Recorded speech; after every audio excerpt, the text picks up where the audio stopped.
Good morning, everybody. We will start our Opportunity Day on advanced manufacturing here in just a minute. We'll give some folks a few more seconds to join in.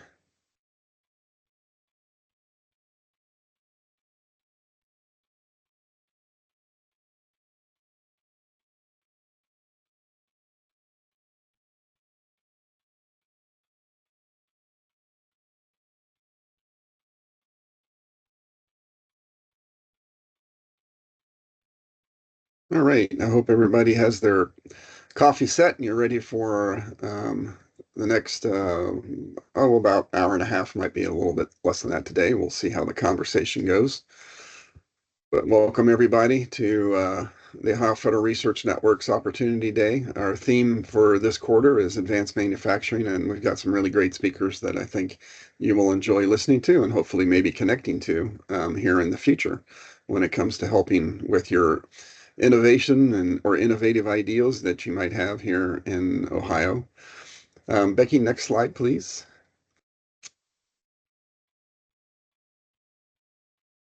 So I'm your host today. I'm the executive director for the Ohio Federal Research Network. We have a tremendous Parallax team that you can see listed there that are working tirelessly behind the scenes to always make sure that everything goes smoothly with everything that we do. Again, as I mentioned, we've got some great speakers today, and I'll introduce them as we go through each of the speakers individually. And then a little bit of an overview on opportunities that might be available in this particular area by one of our new team members with the Ohio On-Ramp Hub program. Next slide, please. Here's the agenda for today. I actually will probably be shorter than 15 minutes, but that's okay. That gives our speakers a little more time to talk. Next slide. And by the way, these slides will all be available afterwards. It takes a couple days to process the recording and get it posted on our website, so you don't have to worry about trying to keep track of in a particular slide, unless you have questions. And then, of course, always the chat's available to pose questions. You can always raise your hand in Teams, and we will try to get to you to either have you ask your question live, or again, you can just post it and I'll read it to our speakers. Thanks to all of our partners that make the Ohio Federal Research Network go.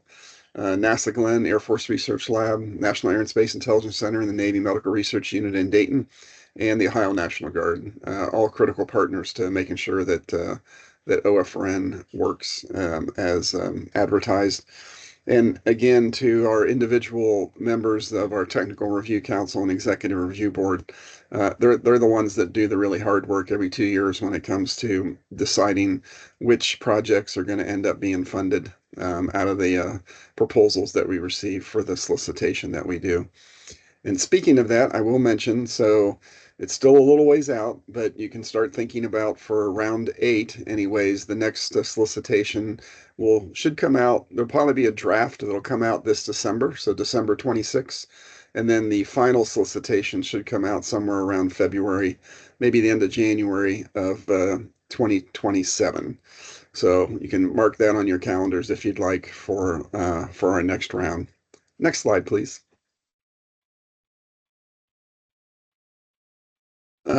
Just kind of a roll up of all of the numbers, the big ones, and actually a couple of these have changed a little bit, just haven't had a chance to update the slide.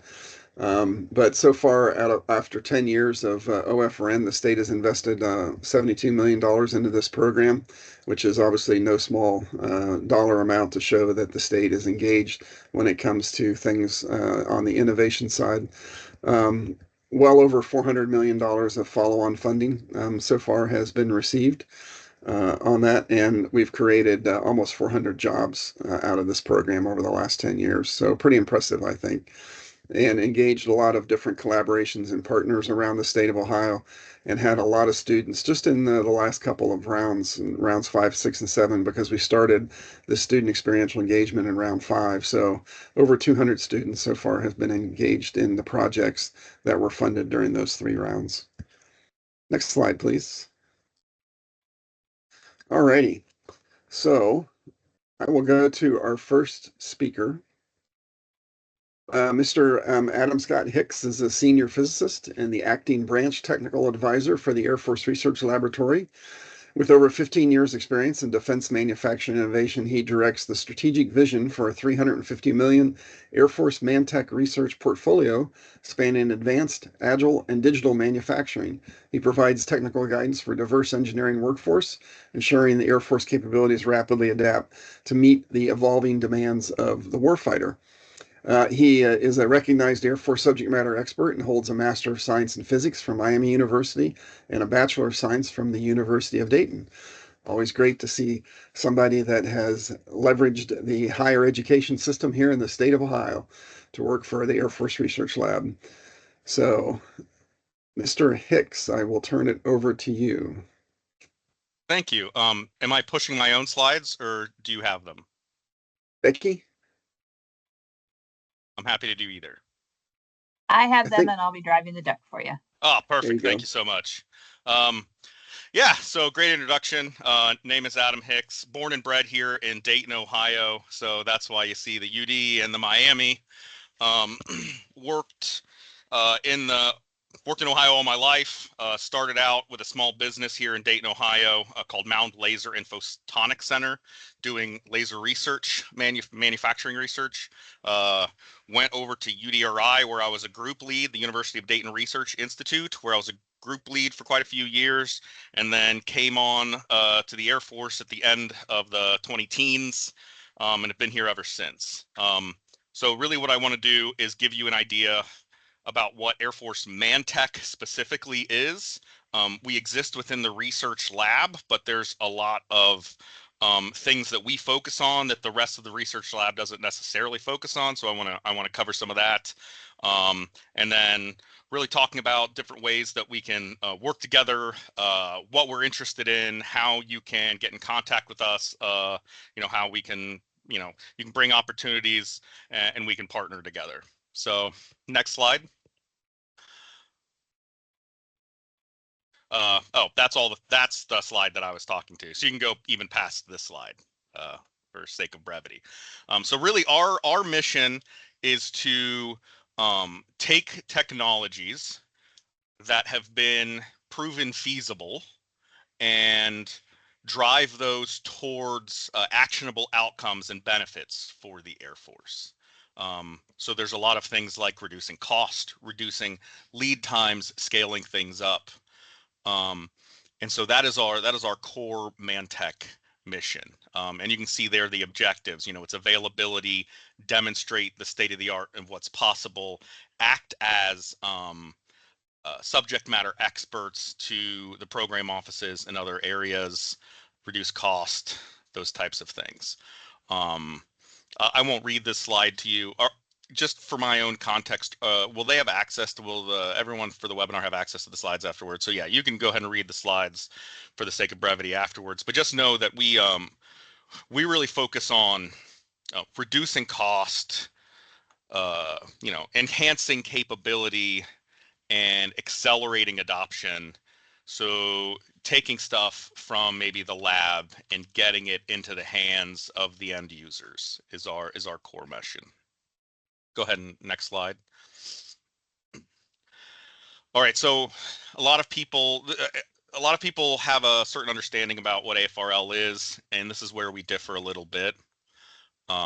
We really within our directorate, we're going through a little bit of a reorg here. But within our division, we span a very large gambit of TRLs and MRLs. We do have within our directorate a research team looking at digital research manufacturing opportunities.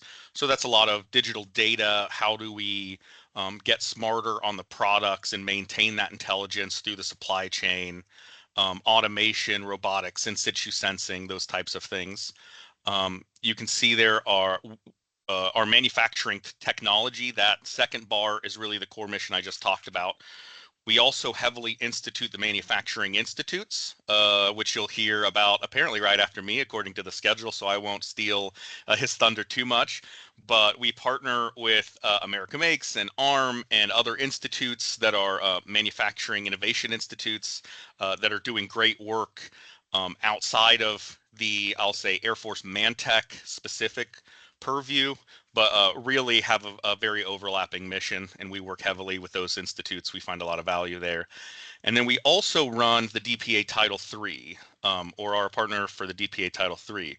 So that is dollars that are investing in onshoring critical capability.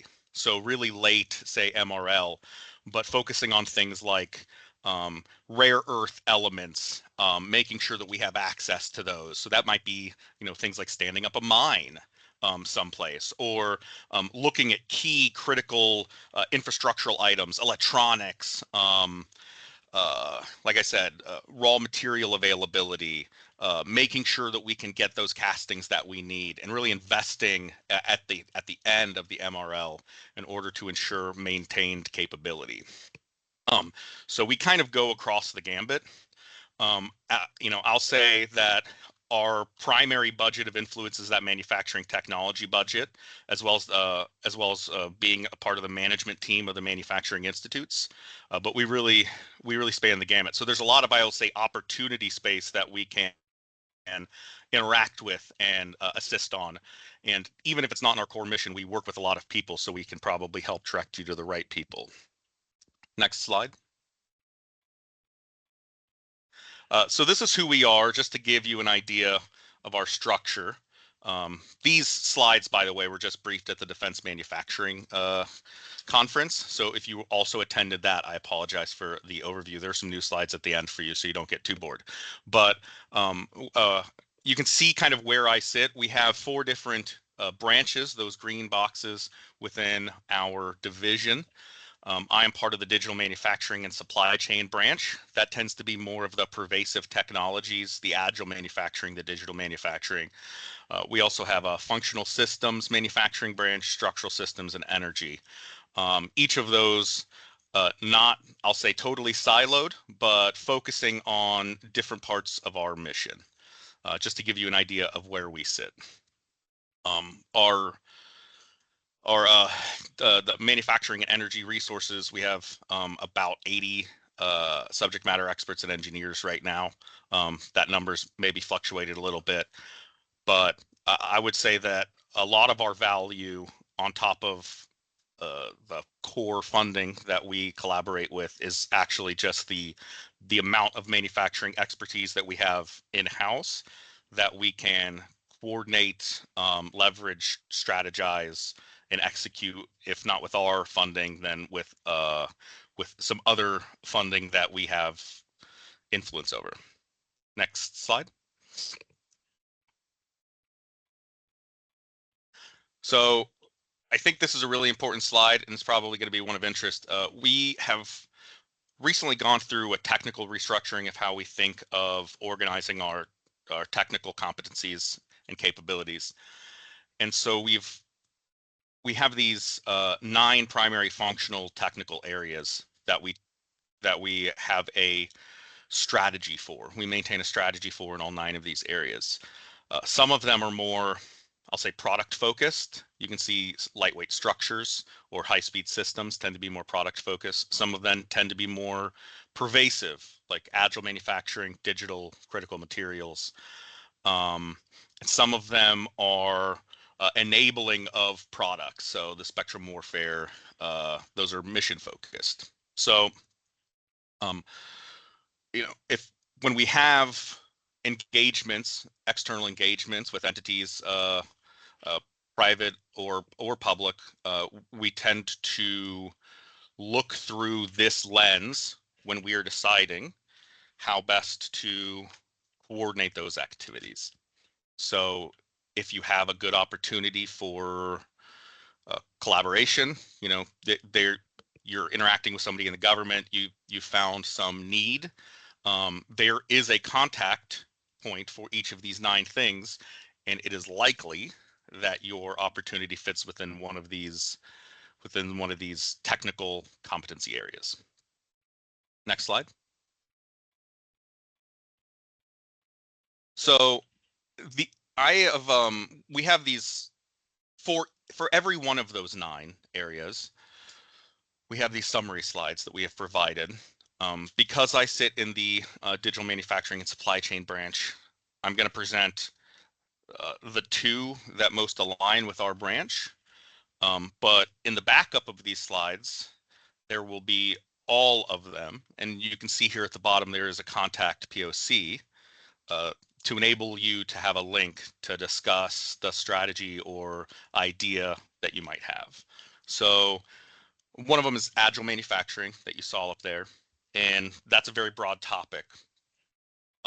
So in the purview of agile manufacturing, if you read, what we're really looking to do is increase manufacturing intelligence by using automation, advanced digital manufacturing techniques. This is where additive manufacturing, for instance, lies, but not just additive manufacturing, things like automated forging, maybe robotic sheet forming, the digital thread of things, being able to collect in situ data is all in here. And we have specific demand signals as well, hybridized processes, being able to put in raw material and get out final component without or with minimal human interaction. So if you go on to the next slide, you'll see here, here is an example of a project that ran through the agile manufacturing kind of tech area. So this is maybe utilizing some of my expertise. So this is where my background lies, like I said. So I'll give you for instance, on a particular engagement that we've had through agile manufacturing. We are in fairly regular contact with the program offices and programs of interest. And there was a identified demand signal. We do manual sanding of composites, and it takes way too long. We have all of this touch labor, where the United States Air Force, height of technical competency, and we still have technicians manually using sandpaper to sand composites. And it's not a little bit, it is, if you look at that strip in that video, for every aircraft, there is over a mile long of that strip that they have to sand, right, manually. And so you look at that and you say, just like infomercials that you'd watch on TV, there's got to be a better way, right? And so, so we connected with the University of Dayton Research Institute, and really through the manufacturing expertise, through my experience with laser manufacturing, I talked with them and said, there's a way to utilize lasers to do this, right? And they said, yes, not your normal lasers, but it's advanced ultra short pulse manufacturing lasers. We tried to do this 10 years ago, but it just took too long. The rate was too low and it wasn't competitive. But in the past 10 years, they've made a lot of advances. Maybe it's time for us to relook at that. And so we had a project. It started out with just a small study that said, can the lasers do this? And is there a feasible, fiscal path to really meeting rate, to meeting the demand signals and not costing an arm and a leg? So we went through a study. We went through, an entire project to develop the process. And then this is the follow-on project to roboticize that process. So what you're looking at here is what we believe to be the world's first and really only large-scale ultra short pulse laser processing unit. So you can see it's robotically coupled there. On that left image, that red thing in the back there's a 300-watt femtosecond laser that is hollow core fiber coupled up to the robot, and that robot has a 20-foot by 12-foot by 6-foot reach. That is big enough to do things that we need in the Air Force. And before the project was never before,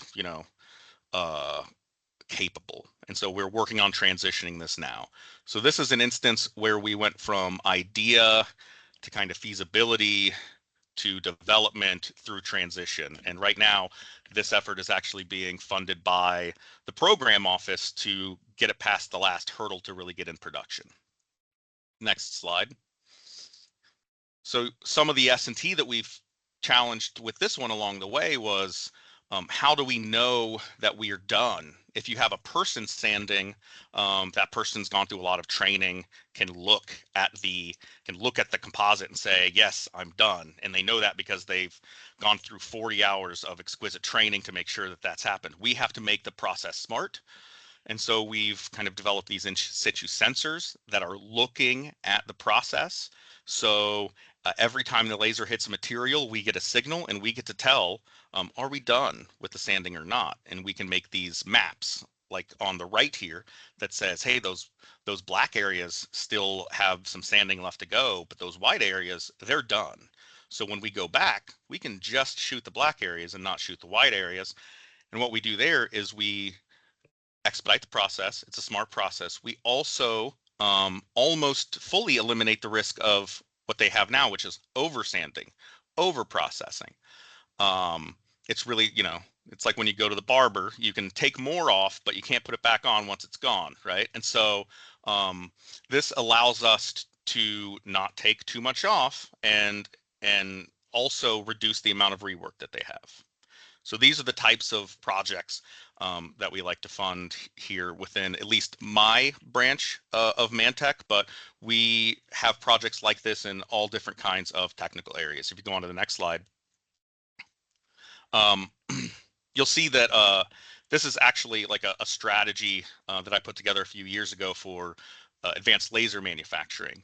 And so we also don't just focus on, say, new make manufacturing versus sustainment. Really what we like to do is do a holistic look. So for laser manufacturing, I think some of the things we're looking to do are replace legacy processes. So there's got to be a better way. Let's not do manual sanding anymore, and instead let's replace it with an advanced process that can scale and that is a little bit future proof that we can use for 30 or 40 years, and it will improve as the technology improves. We also, since we have these new advanced manufacturing tools, can enhance capability, do things we've never done before. We're not replacing a legacy process. We're doing something totally new. So for instance, this top right image on the employing transformational capability, those are little microstructures that can be created with a femtosecond laser. What that can enable us to do is create hydrophobic or hydrophilic surfaces. So a Rain-X surface that doesn't require an application, it doesn't require a coating. We are making the surface water repellent or making the surface water loving, where the water droplet can just smear out, and those are good in the case of like bonding. If I have to glue someplace, I want that fluid to flow across the surface. And there's a bunch of different other aspects. So it's not just about the technology, it's also about how we can apply that technology. And that's true for advanced laser manufacturing, for additive, for RF development, for heat exchangers, for structures, for everything. If you go on to the next slide. Here you'll see some examples of other highlights just from the past year where we've helped with a heat pipe demonstration for hypersonic flight applications.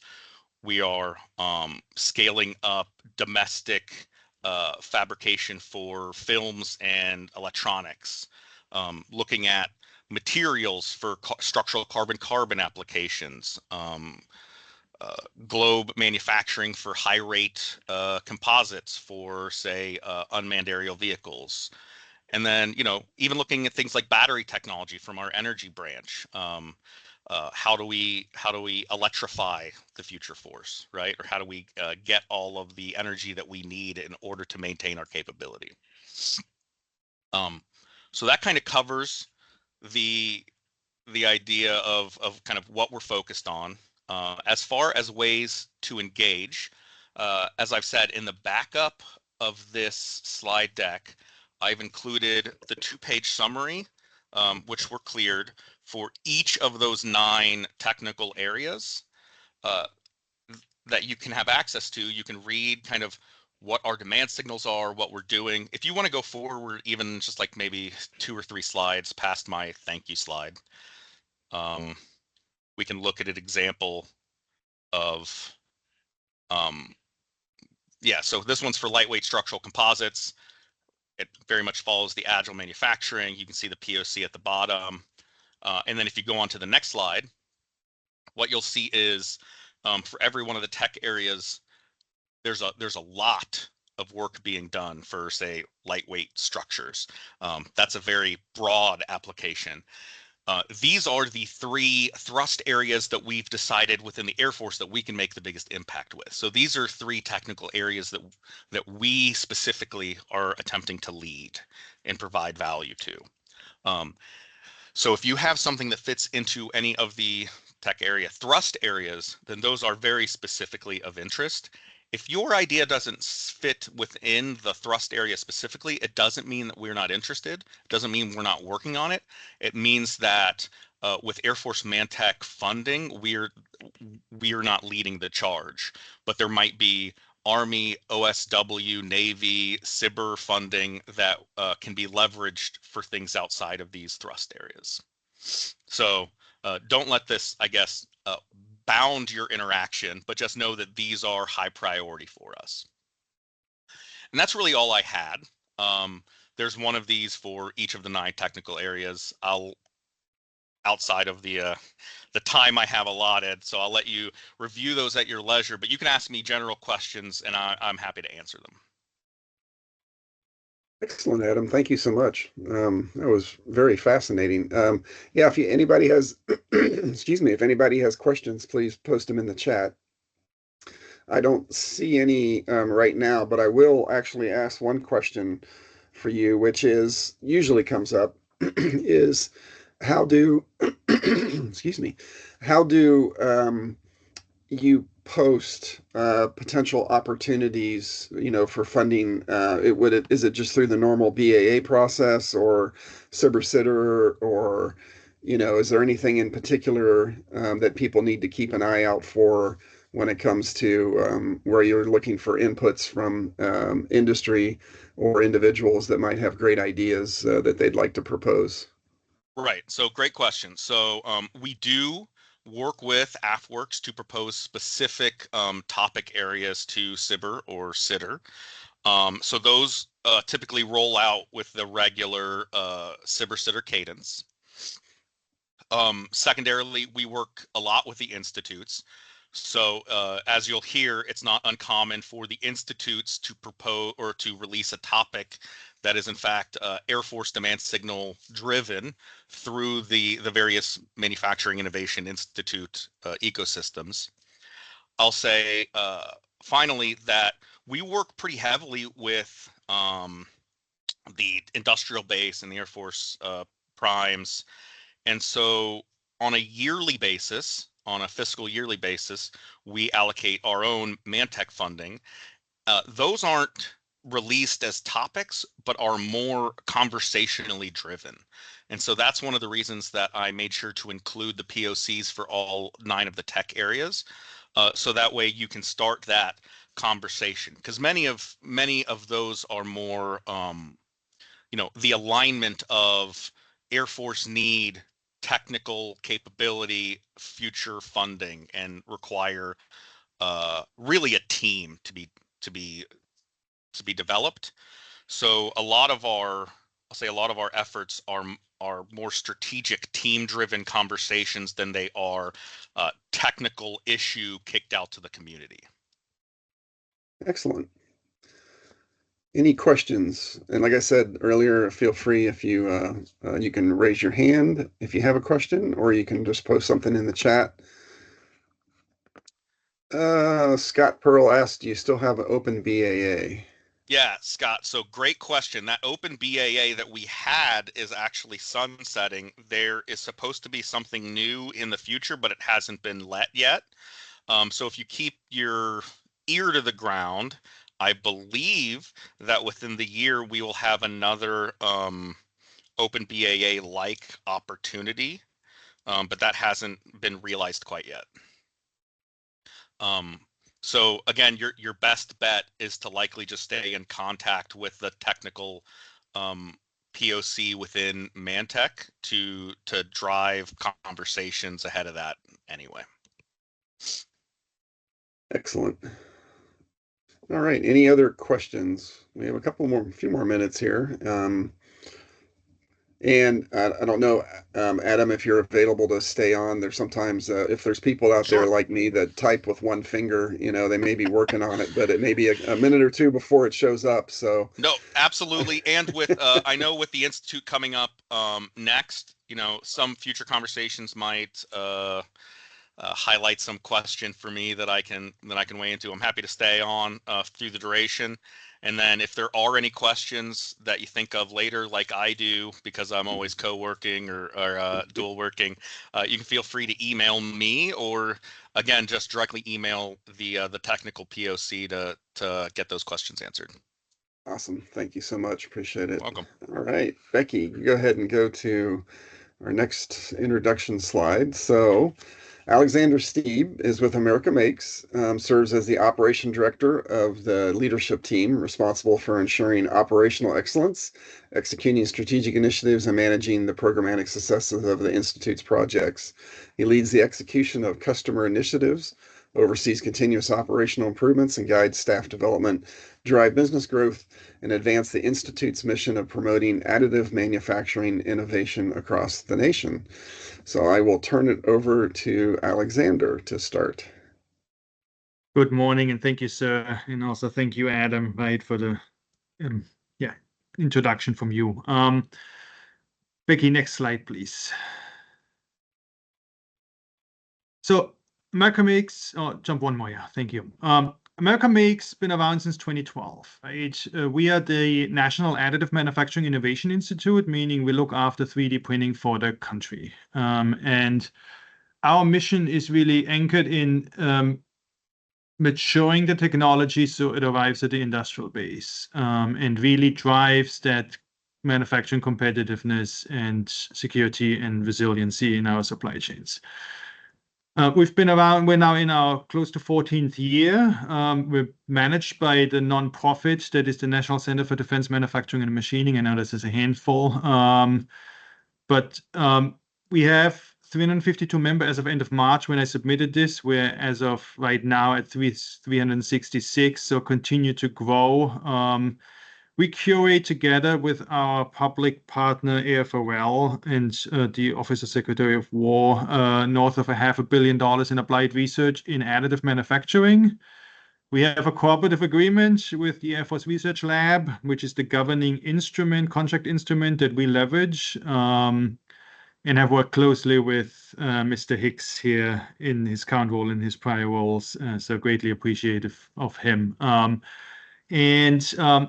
Just at this point, north of 400 projects, right, and about 100 of them active at a given time. Those range from efforts in the around 200,000 to up to 20 million, to give you a flavor, and spanning from allowables generation for a Type 64 to vendor qualification to apprenticeship programs to hypersonic heat pipes. Next slide, please, Becky. As I already mentioned, we have essentially 3 focus areas for the Institute. The first one is technology development. That's our most mature. That's over our lifetime. We've spent probably the most energy on, not meaning it's the most important, but where we've focused in the early years, specifically a lot of our energy on. That means essentially we partner with industries to drive investments in really pre-competitive applied research. I think that's important. We play in that technology readiness level 4 through 7 range, and leverage a roadmap that we develop together with our members to really figure out where are their priorities and work with our government partners and sponsors then to address those priorities through either project calls or directed efforts as part of our program management efforts. Education and workforce development, so the human capital aspect is critically important as we need to work with our both academic partners, nonprofits, and industry partners on educating, training, and growing the advanced manufacturing, in our case, specifically the additive manufacturing workforce that is aligned with our knowledge, skills, abilities, job roles, and maintain that body of knowledge for the additive manufacturing technology. The third pillar of the Institute is industrial base integration. We used to call that ecosystem. We had to change that, but it's really all about supply chain, right? Those prior focus areas in technology development and education and workforce development, they ultimately need to deliver impact in the industrial base. This means we need to strengthen it through working with at a regional, state, and national level in key regions. So there's a geospatial aspect, there's an application aspect to this to really mature and transition the technology into the industrial base. Okay, next slide, please. So how do we do this? We use those words convene, coordinate, catalyze now for 14 years, right? We get at a regular cadence the brightest minds from both government, industry, and academia together to address a specific problem or a global problem and work with them to then prioritize said problems, identified mostly on a time-phased angle, and then really figure out how we fund it, right? So we do this through our working and advisory groups. We have over 10 working and advisory groups active at a given time that are member-led, meaning there's folks from the Raytheons, the Northrops, the Boeings on small business, like if this is Skuld or others, that sit on those working and advisory groups and help us steer where the Institute should continue to place its focus, inform our strategy, and are really that back check that we're doing good work. We host our own events. We go to events and trade shows, are active there around speaking engagements, curating tracks of conferences around additive and others. We like our workshops. We do on an annual basis more than 10 a year to really make sure that we maintain our governance structure, maintain the strategies, the roadmaps we have in play. And then the second pillar is that coordinate. We have a data repository that we call CORE. All the applied research that has been developed as part of our efforts sits in the data repository, is accessible to membership for the research and development activities, and a major part of our dissemination efforts. We have the technology roadmap, as I already mentioned, and interesting also for you potentially is we maintain the standardization collaborative in the additive space together with ANSI, meaning we since 2016 have gotten the standard development organizations together on an annual basis to identify where are there gaps in standard development, where are the needs, where are the gaps, and then work together with our project teams on the technology development side to generate the necessary data that we can be faster at generating standards, so we don't have to print the same dog bones again, but leverage and have like essentially rigor in our data management practices that efforts on the technology side yield the necessary data to generate standards. And then catalyze, right? And this is really where we execute projects. As I mentioned earlier, we have currently 100 active projects. We run project calls. I'll get to that a bit later. We have a significant amount of directed projects. We perform manufacturing readiness assessments on projects, again, with that focus on transitioning solutions towards commercialization, respectively, to the warfighter. And then a significant amount, specifically recently, on supply chain development. We have a tens of millions of dollar program going on right now on vendor qualification to essentially increase accelerate the speed of how we build a robust and capable industrial base around additive. Becky, next slide, please. Mention our membership. We currently have 352 members. We're in 43 states. We have 3 satellite centers. Those sit at the University of Texas, El Paso, at the at the Wichita State NIA, as well as Texas A&M. We have about 2/3 of our membership is in industry, right? I think this again underscores this focus on making sure that we have the necessary transition partners on project teams and directly addressing the transition to defense industrial base. Academia is a significant representation of at our institute and within our membership. These are powerhouse AM research institutions, but also community colleges and others that really allow us to both have breadth and depth on tying research to the institute focus. Obviously, government, that's the public side of the institute, is well represented in our governance structure in leading the institute from the government side.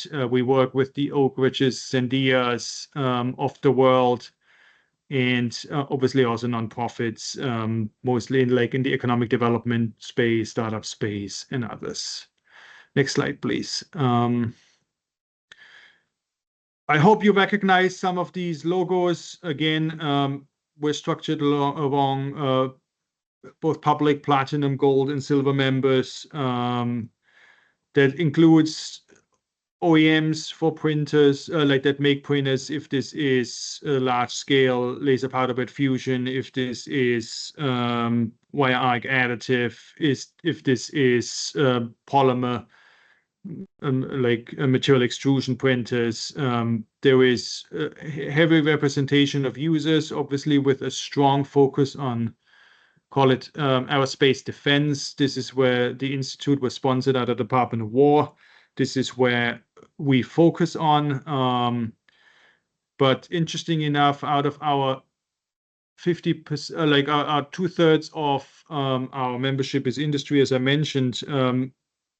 2/3 of that 2/3 is actually small business, which we're really proud of, right? We're not just working with the big primes, but 50% of our overall membership is small business. Becky, next slide, please. Oh. Thank you. So we've been at this for 14 years, and Adam, by all means, chime in here, right, if you want to.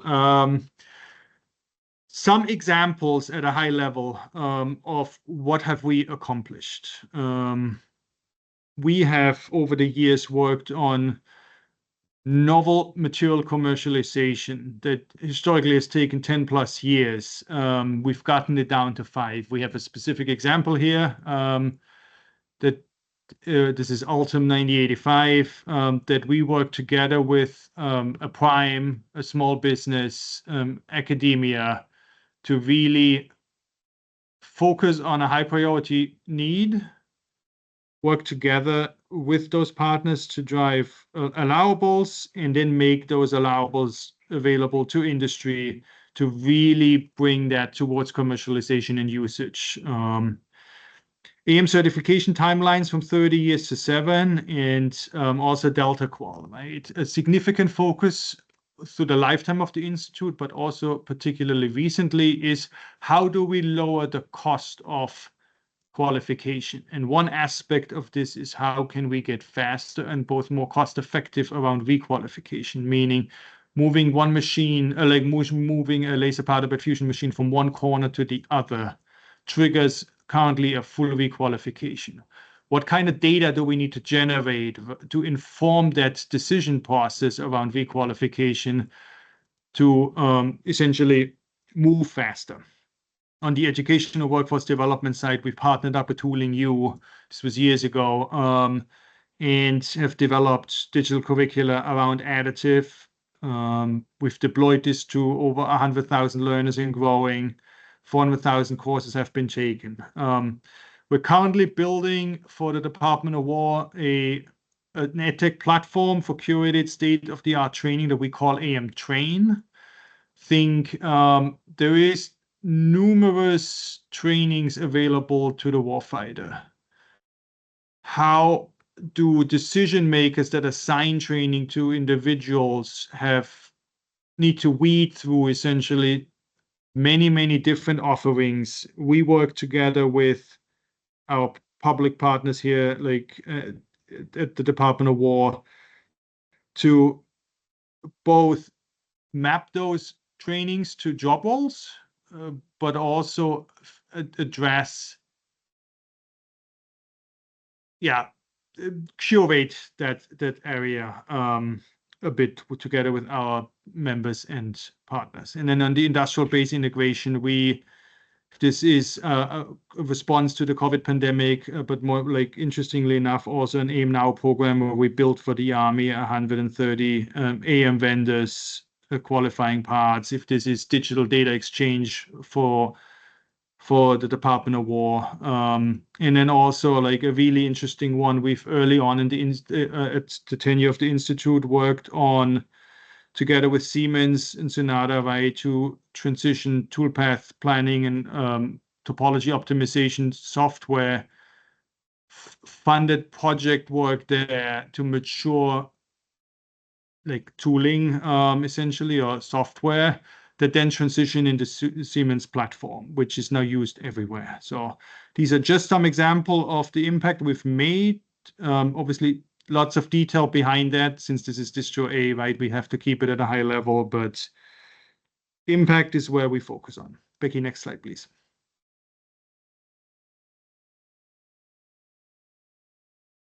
So we've been at this for 14 years. We spent north of $500 million. Why aren't we done yet?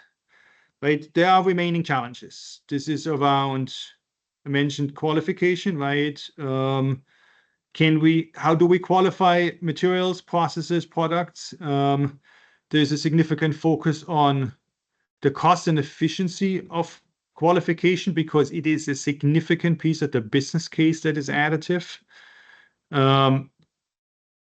Given the nature of how parts are produced in additive, how do we inspect it, right? As parts get bigger, as materials get more exotic, can we inspect parts? What is the cost of inspection? How often do we need to inspect? The idea of, we always say the future is here, it's just not well distributed. There is full production going on in lots of different examples. How do we scale this around equivalence, requalification, and efficiency? And then vendor qualification I mentioned earlier. It's great that Boeing knows how to use additive.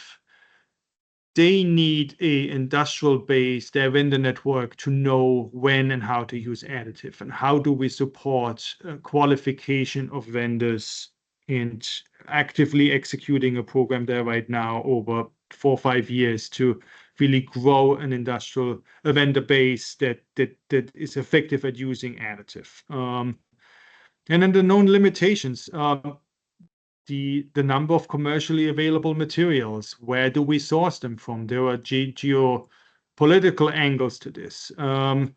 Again, the number of qualified sources of supply. This is for materials, this is for parts, this is for machines. Do we have a trained workforce? It's a well-known and well-understood gap in manufacturing workforce that is acute already and getting worse. What can we do on our end and continue to invest in like widening pathways and driving awareness and addressing gaps in curricula around growing the trained workforce?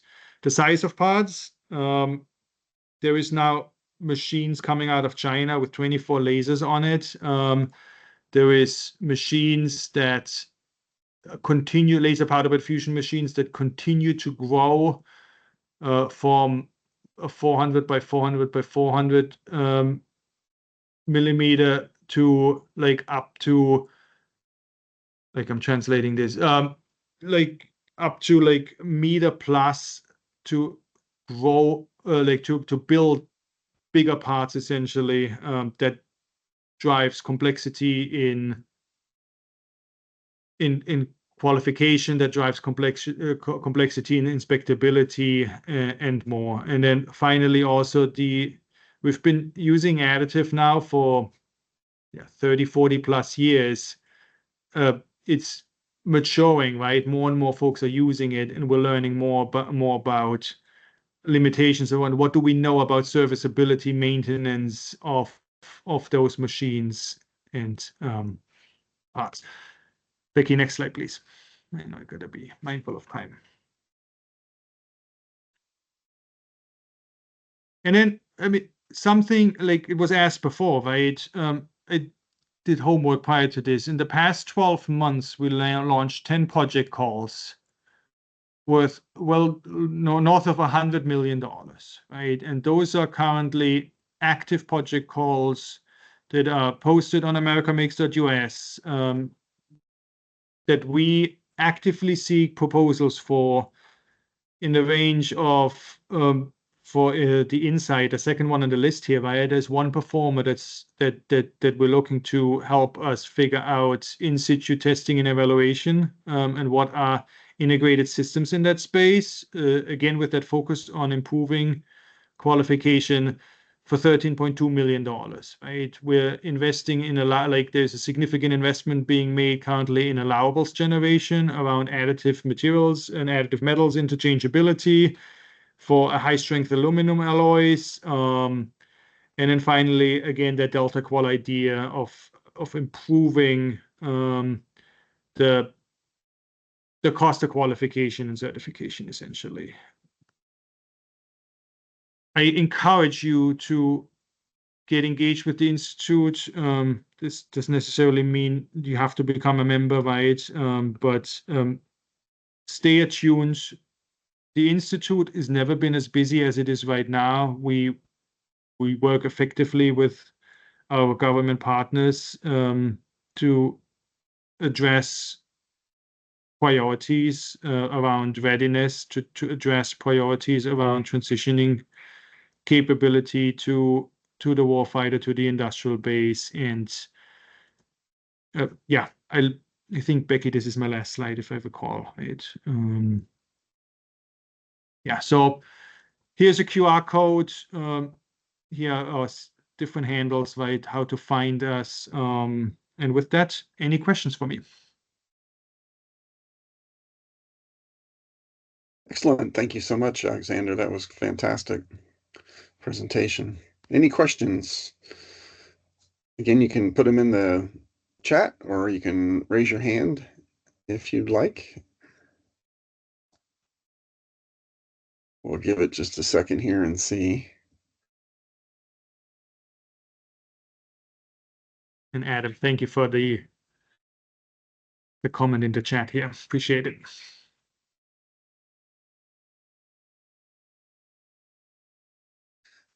Yep. Did you discuss the Ohio initiative that you have ongoing?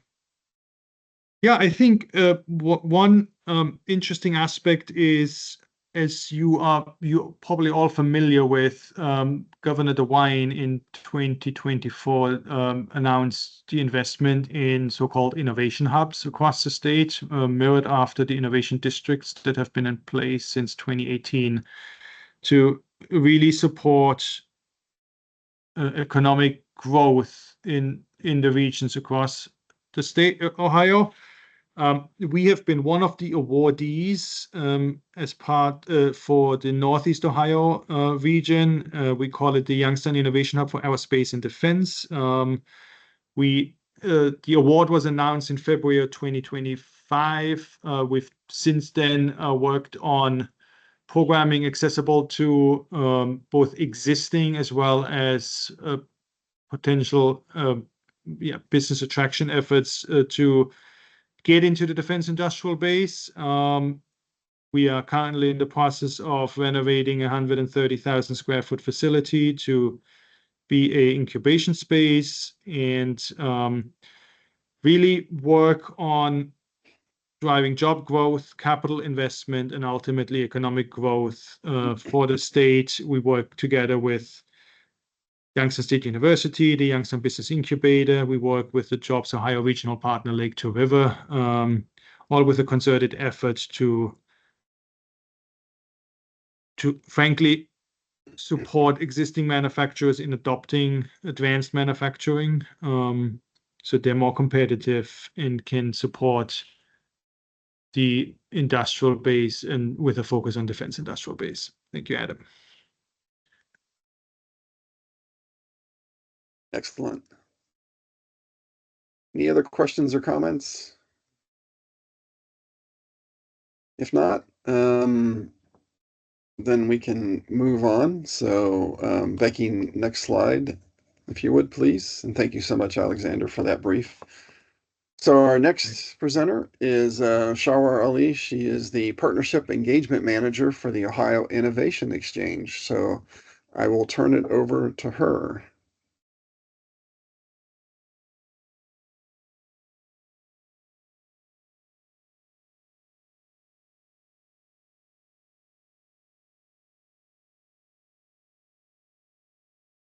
I don't hear anything. I don't know if it's me or...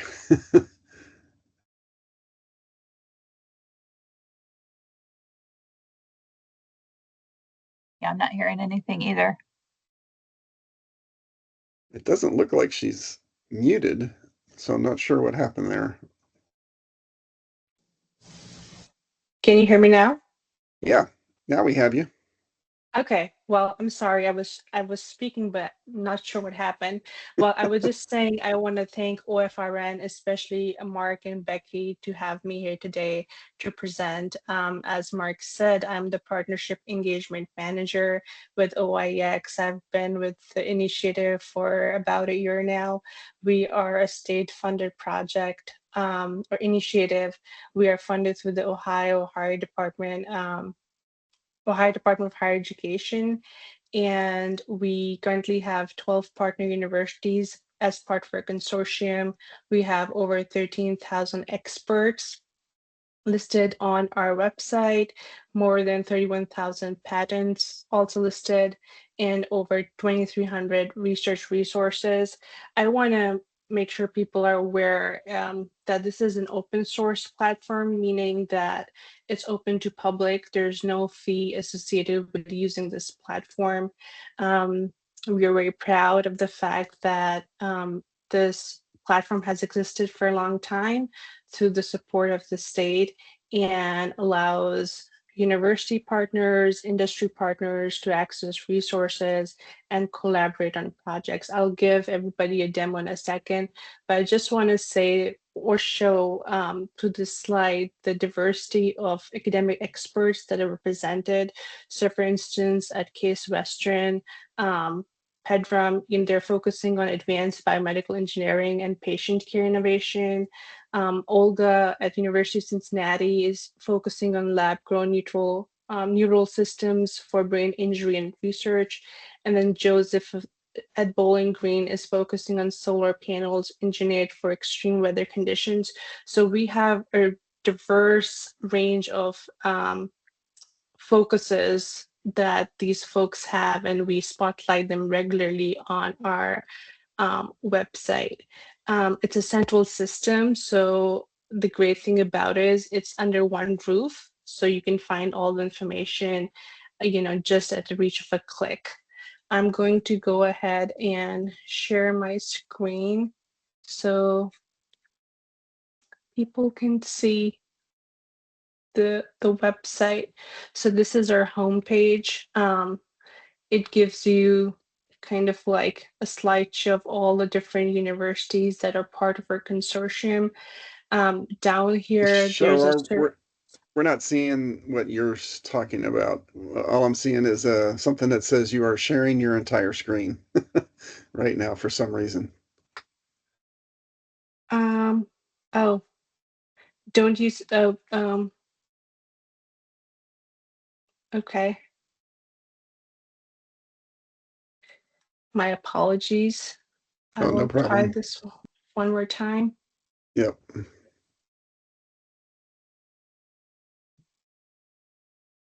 Are you seeing the website now? Yes, now we have it. Thank you. Okay. All right. Thank you for pointing that out. So this is our main landing page for Ohio Innovation Exchange. As you can see at the top bar, we have different university partners represented. Right down here, we have our search bar, and I'm going to go into that in a second. But if I scroll down here, you can see the spotlight. So we feature different experts from across our consortium, partner universities, and we update them regularly. So people can learn more about what's happening across the state.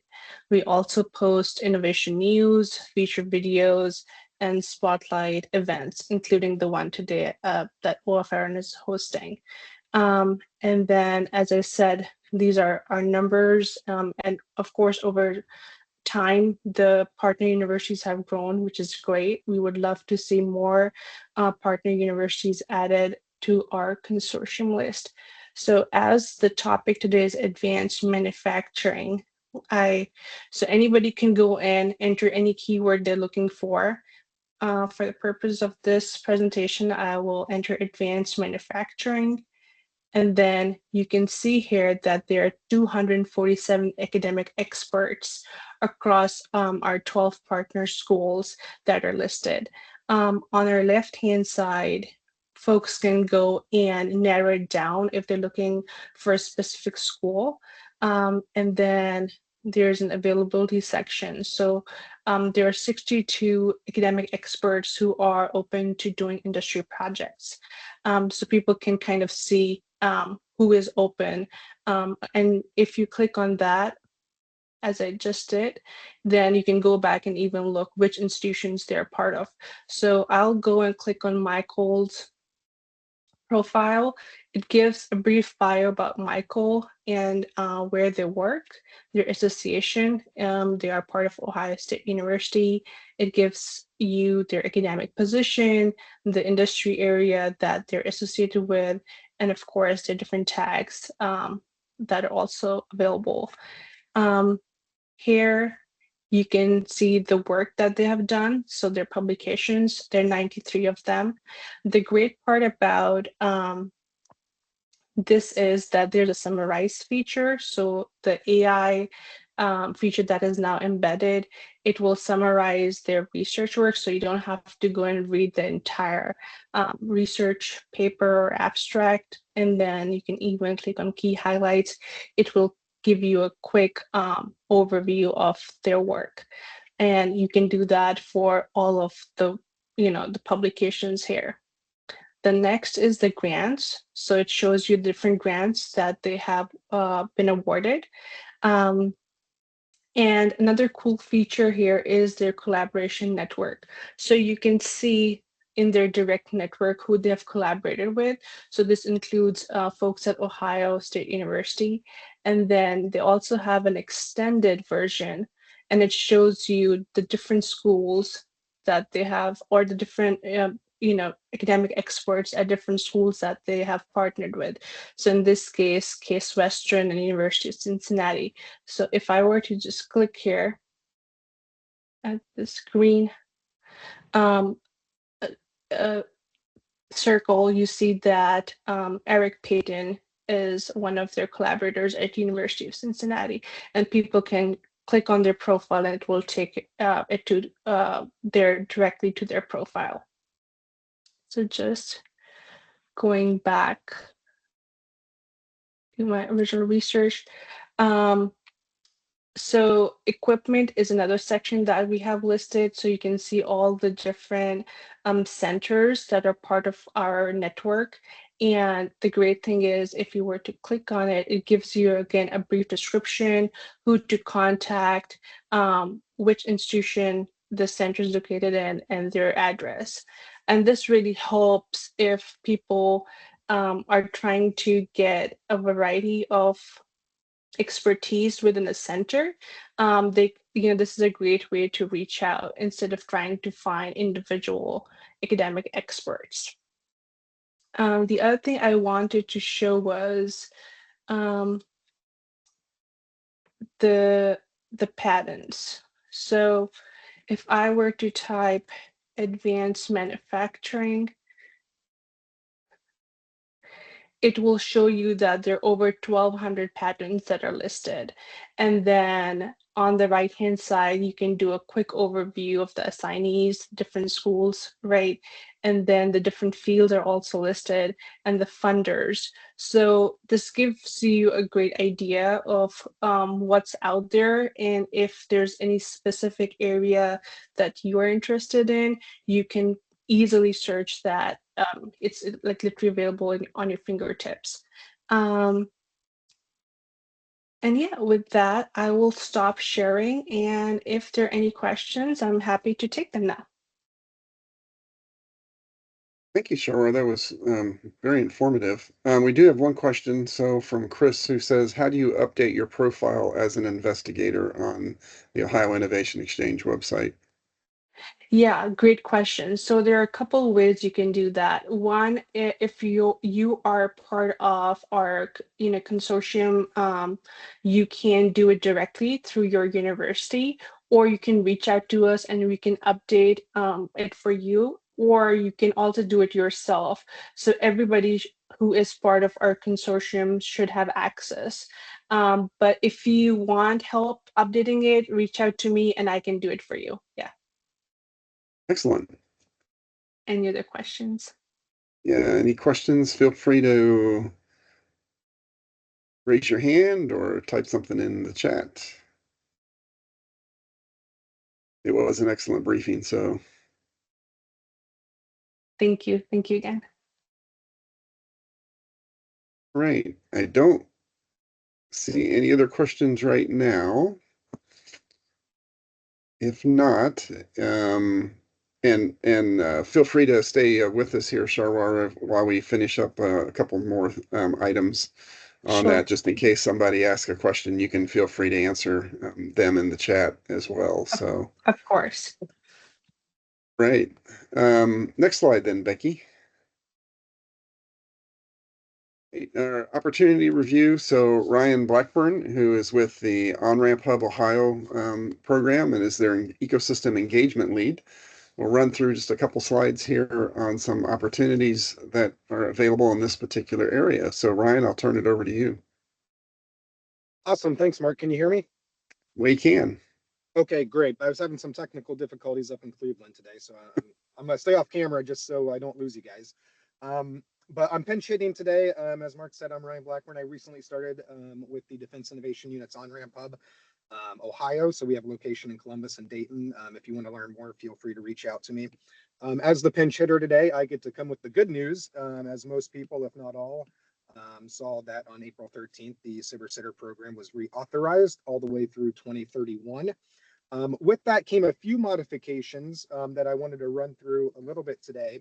While not new, there has been kind of maybe a re-emphasis on foreign influencer screening.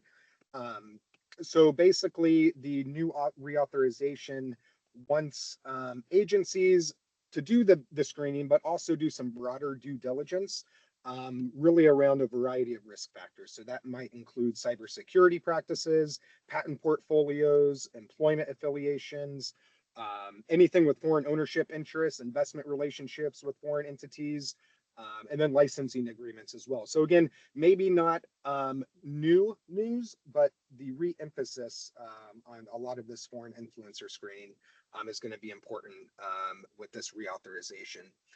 Something new as well is what's being called the Strategic Breakthrough Phase 2. So this is really to bridge that valley of death where we talk about bridging the gap between Phase 2 research and then the transition into an operational deployment or commercialization.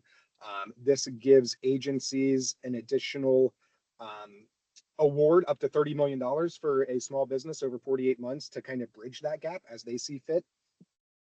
There's different eligibility for the awards that you can dig into, but again, something new to really bridge that valley of death that we've seen in the past with a lot of these programs after Phase 2.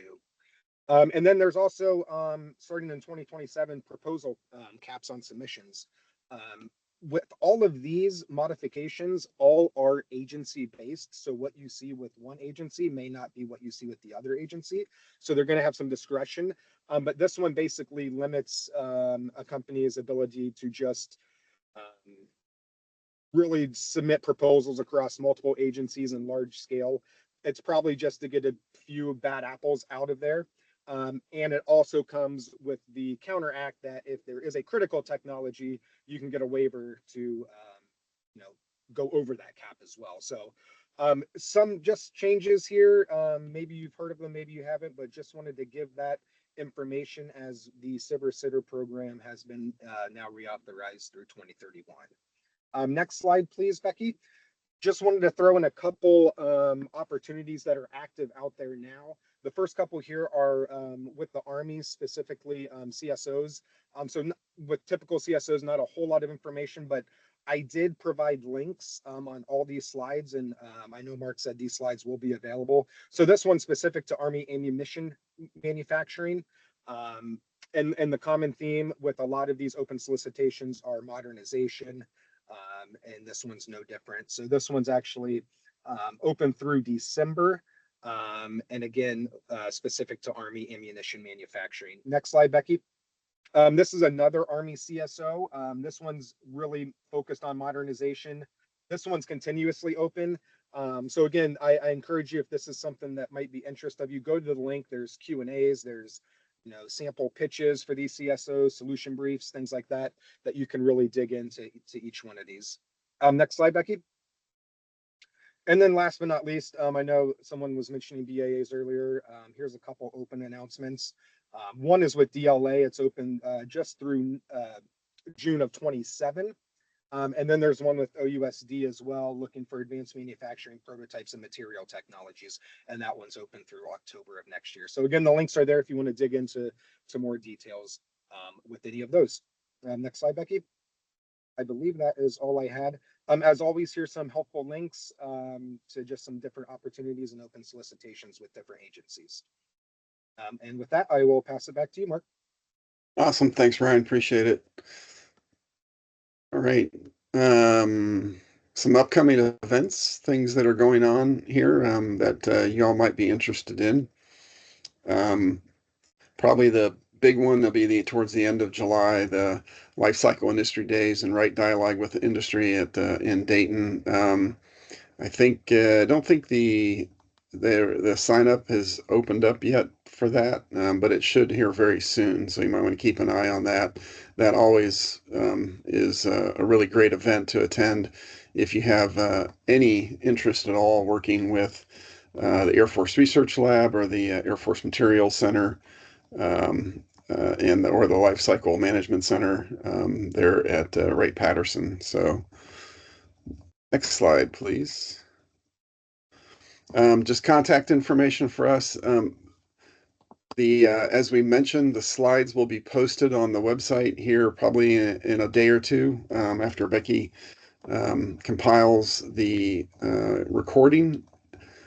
Becky, anything else you'd like to add in? I just want to thank everyone for attending and to thank our speakers.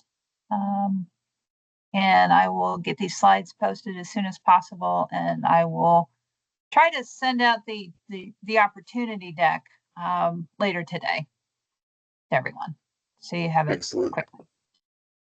Yep, great. Thanks, Becky. Appreciate it.